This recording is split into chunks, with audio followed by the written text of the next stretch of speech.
Hey there everybody, welcome back to the channel. Hey, remember that white pine tree that we were trying to fix last time? Well, I took care of it. I got it standing up nice and straight. It's looking pretty good, so hopefully it should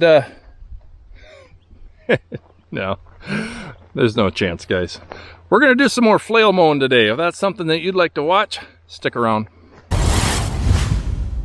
We're gonna put the flail mower back to use today in a different location.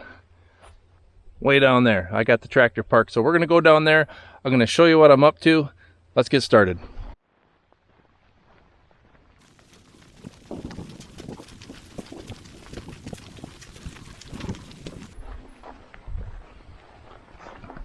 Over where all these hazelnut bushes are, here, this is a hazelnut leaf right here. All right, we're gonna take that, all right? This is a hazelnut leaf. It's kind of rounded with jagged edges. And yeah, that's a hazelnut leaf, okay? But in the same area, and we got to look closely at the leaves, right? Here's some of the nuts from the hazelnuts, by the way. Okay, they're not at maturity yet, so we want to cut them down before they can drop and reproduce. And yeah, we don't need a bunch of hazelnut bushes in here. We're trying to grow pine trees. That's why. Yeah, I know hazelnuts are really nice and people eat them, but I don't want them, so we have plenty of others. This is a pine tree area that we're trying to grow. Here's a birch tree, though. See this? We're gonna take this. I'll hold them both up so you can see the difference. We got a birch tree right here and hazelnut on the right. So birch on the left, hazelnut on the right. You can see the differences. They kind of look the same, but that's not where the similarities stop. Because if you look right here. Look at this. This is a birch tree. It's a young birch tree. It hasn't quite developed that white bark on it yet. It's just starting to a little bit. And this is a hazelnut. See how similar they look? Look at side by side. You can hardly tell the difference. Over here, back in this area, there's a nice birch tree, right? And there's a Norway pine trying to grow in the middle of this. Now, we like birch trees. Birch trees are good. Birch trees are great. We're gonna let them grow and we're gonna let them be. In fact, here's another birch tree over here. I just noticed this. This is another birch tree here that's just starting to develop some of that white bark. Okay, so birch trees, they don't have that white bark until they're a little bit older. All right, like I was saying, we want to leave the birch trees. We want to cut down all these hazelnuts. I can't drive my tractor over this and miss all the birch trees and hit all the hazelnut trees. Not gonna happen. So what I'm going to do, I'm going to get in here with the chainsaw and I'm going to kind of pick out all the hazelnuts, pick out all the hazelnut trees, not the hazelnuts. Like I said, I don't really like them. And then I'll come over in here and we'll see what's left where you can see a little bit better. And if we can hit it with a flail mower, we will. So chainsaw time. Here we go.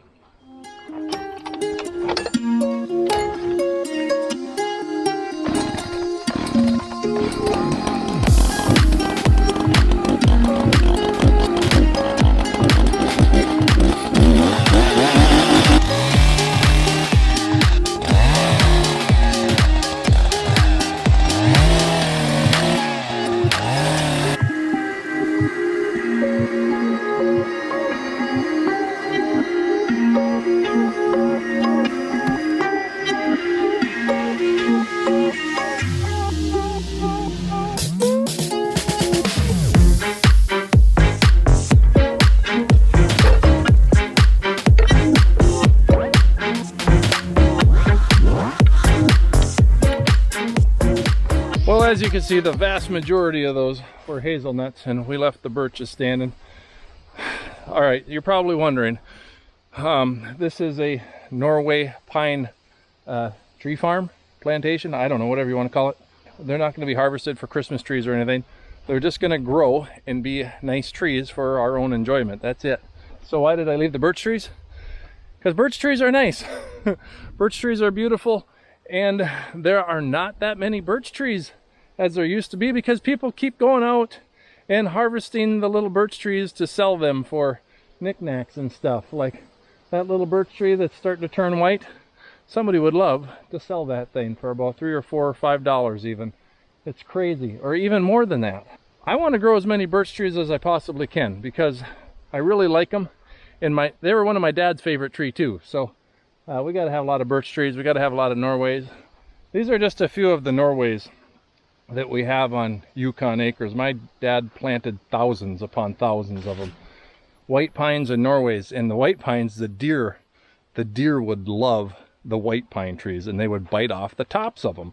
And that's why a lot of white pines don't really make it, because deer get to them before they can get big enough. So the deer love to bite off the tops of white pine trees, or all of the new growth, including the top if they can reach it. My dad would be out here and he'd put little pieces of paper on the very top, on the shoot, on the leader, right? And as long as you could put a little piece of paper on that, the deer would stay away from it, and that tree would continue to grow. So just a little secret for those of you who might be planting pine trees. Yeah, there you go. Now you know.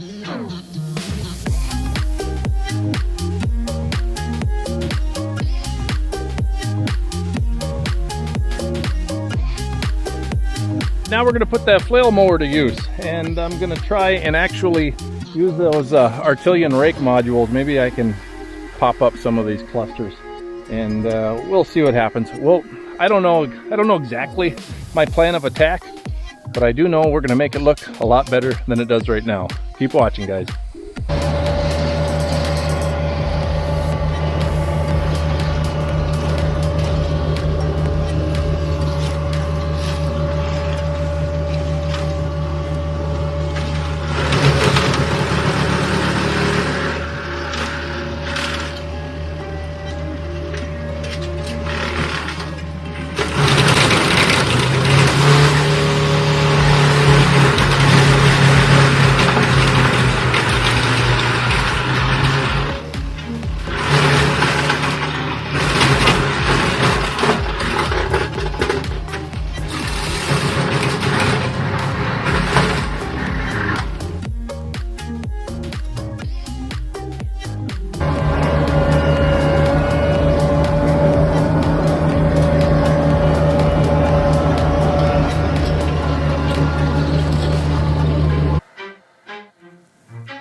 Okay? You alright?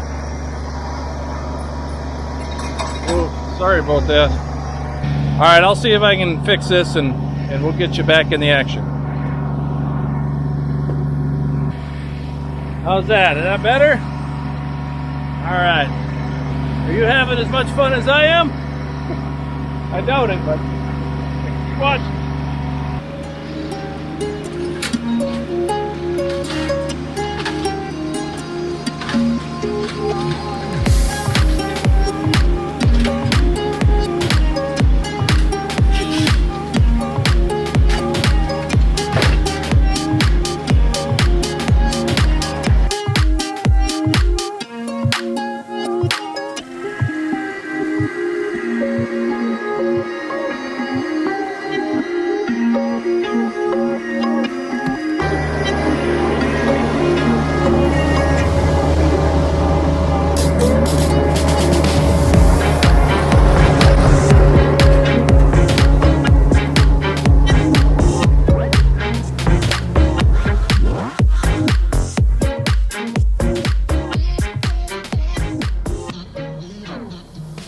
Well, once again, the chainsaw holder from Artillian came in very, very handy.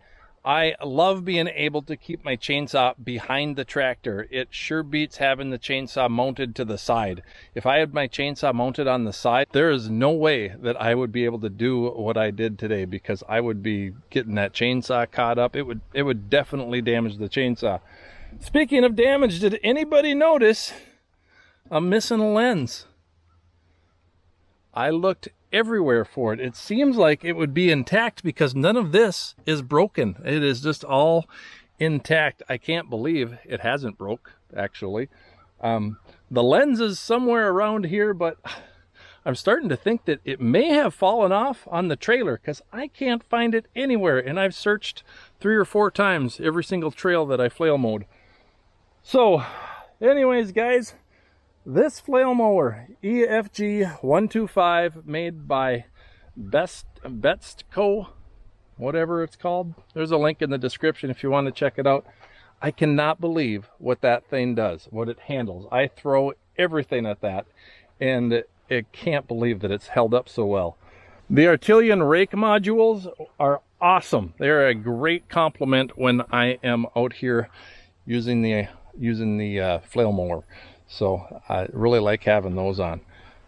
I got quite a pile, so I'll come back sometime with the grapple and we'll move that to the burn pile.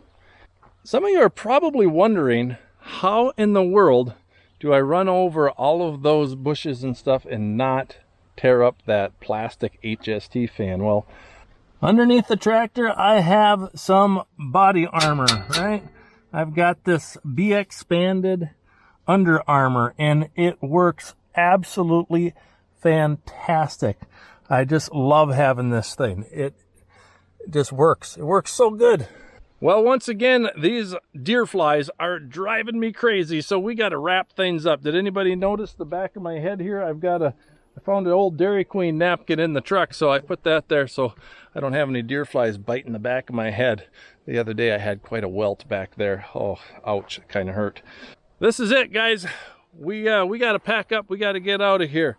So if you haven't liked the video yet, make sure you hit that thumbs up button. I'd really appreciate it. Subscribe to the channel if you have not done that yet. We do have a Facebook group. It's called The Ritter Bit Will Do.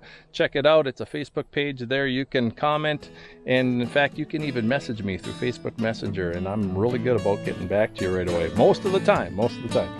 So until next time, guys, keep on tractoring, and God bless.